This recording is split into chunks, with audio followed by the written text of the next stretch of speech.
Hey hello, অনরের x সিরিজের নতুন device X7D।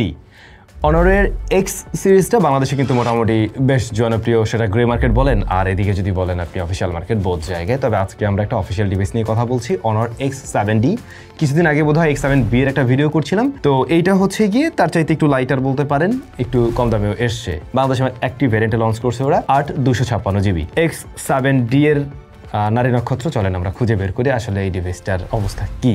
এই ফোনটা হ্যাঁ দেখতে ভালো লাগবে, দেখতে একটু দামি দামি ফিল দেয়, বিশেষ করে ক্যামেরার মডিউলটার কারণে। এই মডিউলটা দেখতে একটু প্রিমিয়াম ফোনগুলোর মতো লাগে আর কি। তবে রিয়ার প্যানেলটা অতটা প্রিমিয়াম না, এটা দেখে গ্লাস লাগলেও এটা আসলে প্লাস্টিকেই তৈরি এবং ম্যাট ফিনিশ হওয়াতে ফিঙ্গারপ্রিন্ট ঠিকই বসছে না, তবে স্ক্র্যাচ পড়তেই পারে। এর সাথে থাকা কেসটা আপনি ব্যবহার করুন। বডি ফ্রেমটা প্লাস্টিকে তৈরি, 3.5mm হেডফোন জ্যাক নেই, তবে রয়েছে সেকেন্ডারি নয়েজ ক্যান্সেলেশন মাইক এবং আইআর ব্লাস্টার সেন্সর। হোম বাটনেই ফিঙ্গারপ্রিন্ট ইমপ্লিমেন্ট করা রয়েছে, সাইড মাউন্টেড আর কি। এটা মোটামুটি ফাস্ট একুরেট আছে।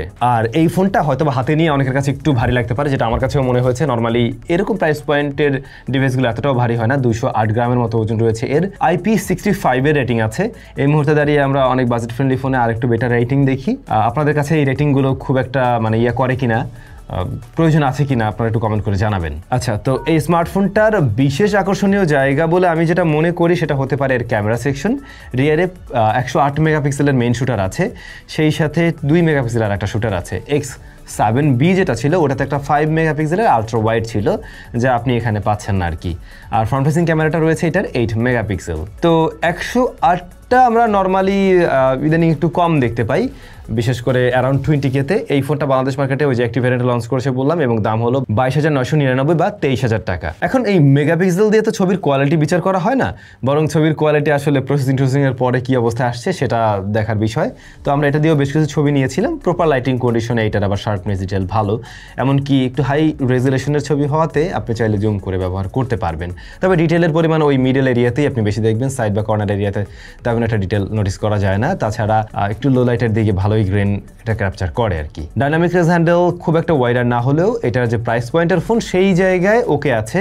আবার হেভি এক্সপোজার এরিয়া হ্যান্ডেল করতে গিয়ে একটু হিমশিম খায়। কালারের কনসিস্টেন্সি সবসময় একরকম ছিল না, মাঝে মধ্যে নিউট্রাল ছবি ঠিকই দিচ্ছিল, আবার কিছু কিছু ছবি একটু স্যাচুরেটেড লেগেছে আমাদের কাছে। লো লাইটে বা নাইট মোডে আপনি ছবি তুলতে পারবেন, যে ছবিগুলো অনেকটা সফট করে প্রেজেন্ট করে, একটু সময় নেয়, সেই সাথে ছবিগুলোতে ততটা ডিটেল থাকে না। বাট ওই যে হয় কি নয়েজ গ্রেন কাট করে একটু স্মুথ টাইপের একটা ছবি দেয় আর কি, বেশ কালারফুল ছবি দেয় তখন।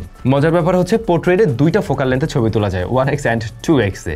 2x-এর ছবিগুলো দেখতে বেশ ভালো লাগে, যদিও বা সেখানে একটু সফটনেস লক্ষ্য করা যায়, কিন্তু ওগুলোই বরং দেখতে ভালো লাগছে এবং ব্যাকগ্রাউন্ড ব্লারনেস তখন কিন্তু আর ওই আর্টিফিশিয়াল লাগে না। 1x-এর ক্ষেত্রে কিছুটা আর্টিফিশিয়াল একটা ভাইব দেয় আর কি। ফ্রন্ট ফেসিং ক্যামেরাটা বলবো ভিডিও কলিং এর জন্য ভালো লাইট দিতে পারলেও আপনি সেলফি তুলে সন্তুষ্ট থাকবেন, বাট লো লাইটে খুব একটা আশানুরূপ ছবি পাবেন না। আর মেইন ক্যামেরার মতো ডাইনামিক রেঞ্জে ততটা এটা বেটার নয়। ভিডিও রেকর্ড করতে পারে সর্বোচ্চ 1080p 30fps-এ। ভিডিও ভাই খুব একটা যাচ্ছই হবে না এই ফোন দিয়ে, আপনারা খুব একটা এক্সপেকটেশন রাখবেন না। এই হচ্ছে ফ্রন্ট ফেসিং ক্যামেরার ভিডিও স্যাম্পল, যেখানেও খুবই সফটনেস লক্ষ্য করা যাচ্ছে এবং ওভার কন্ট্রাস্টি মনে হচ্ছে, আর সাউন্ড রেকর্ড হচ্ছে এই স্মার্টফোন দিয়ে। ভিডিওর জন্য এই ফোনটা খুব একটা দারুণ কিছু হচ্ছে না, এটুকু আশা করছি আপনি বুঝতে পারছেন। ক্যামেরাটা বলা যায় কি এই প্রাইস পয়েন্টের অনেক অফিসিয়াল ডিভাইস থেকে বেটার রেজাল্ট দিচ্ছে, কিন্তু সেটা প্রপার লাইটিং কন্ডিশনে। আচ্ছা, প্রসেসর হিসেবে রয়েছে Qualcomm Snapdragon 685 এবং এটা রান করছে কিন্তু Android 15-এ, Magic OS 9। আর শুরুতেই বলছিলাম র্যাম রয়েছে 8GB, 256GB হচ্ছে গিয়ে স্টোরেজ। তো র্যাম যা আছে গুড এনাফ।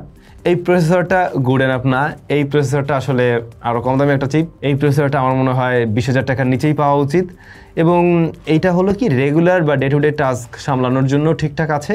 তবে এখানে হেভি প্রেশার দেওয়া কিংবা আপনি যদি গেমিং করতে চান তাহলে কিন্তু এটা খুব একটা সুইটেবল কিছু হচ্ছে না। যেমন ধরুন এখানে যদি মিরাট খেলে যদি 200-ও থাকতো তাহলে ওটাতে হতো কি আমরা রেগুলার পারফরমেন্সে প্রায় এরকম টাইপেরই পারফরমেন্স দেখতাম, আবার আমরা গেমিংয়ে গিয়ে আরেকটু বেটার আউটপুট দেখতে পেতাম।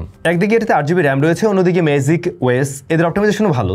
দ্যাটস ওয়াই আপনি মাল্টিটাস্কিংয়ে একটা বেটার আউটপুট দেখবেন এর থেকে। অ্যাট এ টাইম বেশ কিছু অ্যাপ্লিকেশন নিয়ে কাজ করার পরেও আপনি দেখবেন র্যাম থাকছে, এমনকি ব্যাকগ্রাউন্ডের অ্যাপ বেশ কিছুক্ষণ রেখেই কাজ করা যাচ্ছে। তবে app open close time super ফাস্টার না, একদম হাই মিড রেঞ্জ বা মিড রেঞ্জ প্রাইস পয়েন্টের স্মার্টফোনের মতো ওরকম নয়, একটু স্লোর দিকে, যেটা হয়তো ফিল করবেন, বাট হ্যাং বা ল্যাগ করে না আর কি। আর নর্মাল অ্যাপ্লিকেশনগুলো ব্যবহারের ক্ষেত্রে এটা কিন্তু ওভারহিট হয় না বা গরম অতিরিক্ত হয় না, হালকা গরম হয় তবে অতিরিক্ত গরমের দিকে যায় না। বাই দ্য ওয়ে এটাতে কিন্তু ক্যামেরা টু এপিআই এর ক্ষেত্রে আপনারা লেভেল 3 পর্যন্ত পেয়ে যাচ্ছেন। কিছু প্রি ইনস্টলড অ্যাপ্লিকেশন এখানে আছে যা প্রয়োজন না হলে আনইনস্টল করে নিলে বরং ভালো। আরেকটা বিষয় নোটিস করলাম, এটাতে জাইরোস্কোপ সেন্সর নাই, যেটা মানে কোনো মেক সেন্স করে না। এরকম প্রাইস পয়েন্টের একটা ডিভাইস থেকে তো অবশ্যই না। অবশ্যই জাইরোস্কোপ সেন্সরের প্রয়োজন ছিল এখানে। এই ফোন দিয়ে আমরা টুকটাক গেমিং করার ট্রাই করছিলাম, 2D টাইপের গেমগুলো খেলে ভাই ঠিক আছে, ফ্রি ফায়ারটা সর্বোচ্চ খেলতে পারেন, এর উপরে না যাওয়ার জন্যই আমি বলবো।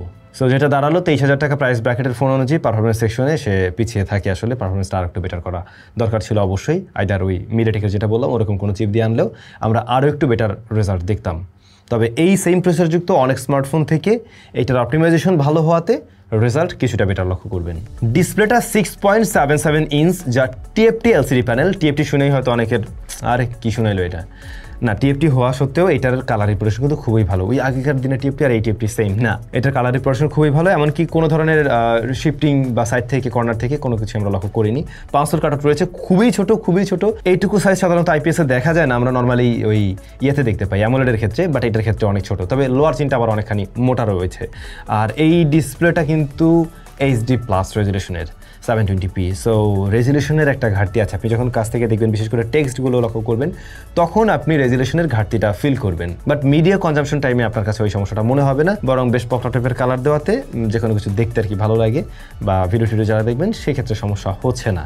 টাচ রেসপন্স ভালো, 120 হার্টজ পর্যন্ত রিফ্রেশ রেট দেয় এটা, আমাদের টেস্টিংয়ে দেখলাম। হ্যাঁ, ম্যাক্সিমাম অ্যাপের ক্ষেত্রে 120 হার্টজ যায়, ইউটিউব 90 হার্টজে লক করছে, আবার ওদের গ্যালারিটাও 90 হার্টজে যাচ্ছে, এরকম আর কি কিছু অ্যাপের ক্ষেত্রে কম আছে। আর ডিসপ্লেটার প্রোটেকশন হিসেবে জাস্ট জানতে পেরেছি টেম্পার্ড গ্লাস রয়েছে আর কি, এর বাইরে জানা যায়নি। সো এমনিতে একটা গ্লাস প্রোটেক্টর ব্যবহার করা উচিত হবে। আউটডোরে দেখতে সমস্যা হয়নি, ডিরেক্ট সানলাইটেও এটা দেখা যাচ্ছে, সুপার ব্রাইট না, তবে দেখা যায়। 23,000 টাকায় HD+, এই ব্যাপারটা একেবারে অমানবিক হয়ে গেছে। আইপিএস নিয়ে বা টিএফটি প্যানেল নিয়ে আমার কমপ্লেন নেই, কারণ আসলে এটার কালার রিপ্রেজেন্টেশন থেকে শুরু করে ডিসপ্লে কোয়ালিটি এমনিতে ভালো, বাট HD+ এর ব্যাপারটা তো কোনোভাবে মানা যাচ্ছে না। সো এই জায়গায়ও কমতি আছে, বাট ব্যাটারিটা বড় আছে, 6500 mAh অ্যান্ড 35 ওয়াটের চার্জিং সিস্টেম আপনারা এর বক্সে পেয়ে যাবেন। এই কম্বোটা ওকেশ। ফোনটাতে সিঙ্গেল স্পিকার রয়েছে, বটম ফায়ারিং, এরকম একটা ফোনের সাথে স্টেরিও থাকবে সেটাই আশা করছিলাম আমি, বাট বটম ফায়ারিং স্পিকার, যেটাও 23K প্রাইস ব্র্যাকেটে আমাদের কাছে কম মনে হয়। যদিও বা এর স্পিকার কোয়ালিটি ভালো, ফুল ভলিউমের ডিস্ট্রেশন নেই এবং মোটামুটি সাউন্ডের ডেপথ আছে, কিন্তু স্টিল স্টেরিওর মজা পাচ্ছি না আমি। এখন যারা স্মার্টফোনটা কেনার চিন্তা ভাবনা করছেন, প্রিবুক শুরু হচ্ছে কিন্তু এই যে 4 তারিখ, অন্যদিকে চলবে 11 অক্টোবর পর্যন্ত, এবং যারা প্রিবুক করবেন সাথে একটা বাডস ফ্রিতে পেয়ে যাবেন, এক্সক্লুসিভ একটা বাডস ফ্রিতে দেওয়া হবে, আপনি গানও শুনতে পারবেন কানে লাগিয়ে ওটা। সো ওইটা সহ পেলে আপনার দাম মানে ওইভাবে আর হিসাব করলে কিছুটা কম, এই হচ্ছে বিষয়। বাট এই ফোনটার প্রাইস বেশি হয়ে গেছে, অ্যারাউন্ড 20K আসলেও মোটামুটি ওকে, কিন্তু HD+ এর ব্যাপারটা আর এদিকে হচ্ছে SoCর ব্যাপারটাতে নজর দেওয়া উচিত ছিল। আপনাদের কাছে কেমন লেগেছে অনারের এই ডিভাইস কমেন্ট করে জানাবেন। সবাই ভালো থাকবেন, দেখা হচ্ছে নতুন ভিডিওতে।